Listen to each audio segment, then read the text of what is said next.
ប្រមាណទឹកកខ្វក់ចេញពីរោងចក្រសហគ្រាសចំនួនជាង 70,000 ម៉ែត្រគូបត្រូវបានទប់ស្កាត់មិនឲ្យបំពុលបរិស្ថានជារៀងរាល់ថ្ងៃនៅព្រឹកថ្ងៃទី 6 ខែកុម្ភៈឆ្នាំ 2026 ក្រសួងបរិស្ថានបានឲ្យដឹងថាសំណល់រាវកខ្វក់ចេញពីក្រុមហ៊ុនរោងចក្រសហគ្រាសនានាចំនួន 7,875 ម៉ែត្រគូបក្នុងមួយថ្ងៃនិងចំនួនជាង 2 លានម៉ែត្រគូបក្នុងមួយខែត្រូវបានទប់ស្កាត់មិនឲ្យមានការប៉ះពាល់ដល់សុខភាពសាធារណៈនិងការរស់នៅរបស់ប្រជាពលរដ្ឋនៅកម្ពុជាក្នុងឆ្នាំ 2025 ក្រសួងបរិស្ថានបានទប់ស្កាត់ការបំពុលបរិស្ថាន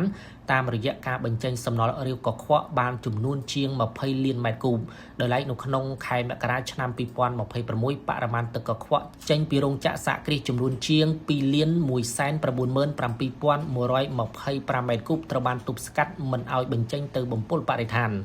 ឯកឧត្តមខ្វៃអតីតឆាអ្នកនាំពាក្យក្រសួងបរិស្ថានបានឲ្យដឹងថាលទ្ធផលសម្រេចបាននេះគឺក្រសួងបរិស្ថានបានចាត់វិធានការច្បាប់ស្របតាមក្រមបរិស្ថាននិងធនធានធម្មជាតិហើយរោងចក្រសហគ្រាសនិងក្រុមហ៊ុនដែលមានសក្តានុពលប្រភពបំពុលដោយសំណល់រាវចេញពីទីតាំងរបស់ខ្លួនប្រភេទរោងចក្របោកគក់ជ្រលក់ពណ៌និងប្រភេទរោងចក្រផលិតផលពាក់កណ្ដាលសម្រាប់ដោយប្រើប្រាស់វត្ថុដើមគីមីជាដើមបានចូលរួមបំពាក់ឧបករណ៍ស្វ័យត្រួតពិនិត្យនិងប្រព័ន្ធគ្រប់គ្រងទិន្នន័យការបញ្ចេញសំណល់រាវនាពេលកន្លងមក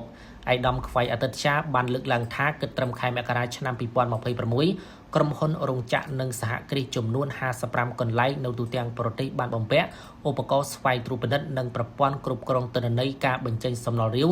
រួចរាល់ហើយឯកឧត្តមខ្វៃអតីតឆាបានបន្ថែមថាផលប្រយោជន៍នៃការបំពាក់ឧបករណ៍ស្វ័យត្រួតពិនិត្យគឺអាចត្រួតពិនិត្យនិងតាមដានពីចម្ងាយប្រកបដោយប្រសិទ្ធភាពខ្ពស់នៅដំណើរការប្រព្រឹត្តកម្មសម្អាតសំណល់រាវរួមទាំងគុណភាពសំណល់រាវត្រូវបញ្ចេញដោយមិនចាំបាច់ចាត់មន្ត្រីចុះអធិការកិច្ចនៅទីតាំងរោងចក្រសហគ្រាសដោយផ្ទាល់លើសពីនេះយុទ្ធនាការបានលើកកម្ពស់ប្រសិទ្ធភាពការអនុវត្តច្បាប់កាត់បន្ថយការបំពុលបរិស្ថានទឹកដីខ្យល់ពីរោងចក្រសហគ្រាសនិងកាត់បន្ថយការចុះត្រួតពិនិត្យផ្ទាល់ពីមន្ត្រីជំនាញដែលអាចបង្កការរំខានដល់អ្នកវិនិយោគមន្ត្រីជំនាញចូលរួមទប់ស្កាត់យ៉ាងមានប្រសិទ្ធភាពនៅការបញ្ចេញសំណល់រាវពីរោងចក្រសហគ្រាសលើសកម្រិតស្តង់ដារអនុញ្ញាតឲ្យបញ្ចេញចោលការលេចធ្លាយឬការលួចបង្ហូរសំណល់រាវពីរោងចក្រសហគ្រាសជាដើមម្យ៉ាងវិញទៀតទិន្នន័យបរិមាណនិងកម្រិតសារធាតុបំពុលដែលផ្ដល់ដោយប្រព័ន្ធនេះមានលក្ខណៈវិទ្យាសាស្ត្រសុក្រិតភាពនិងអាចទទួលយកបានពីគ្រប់ភាគីពាក់ព័ន្ធសូមបញ្ជាក់ថាពាក់ព័ន្ធការគ្រប់គ្រងការបំពុលទឹកការបំពាក់ឧបករណ៍ស្វ័យត្រួតពិនិត្យត្រូវបានកំណត់ក្នុងមាត្រា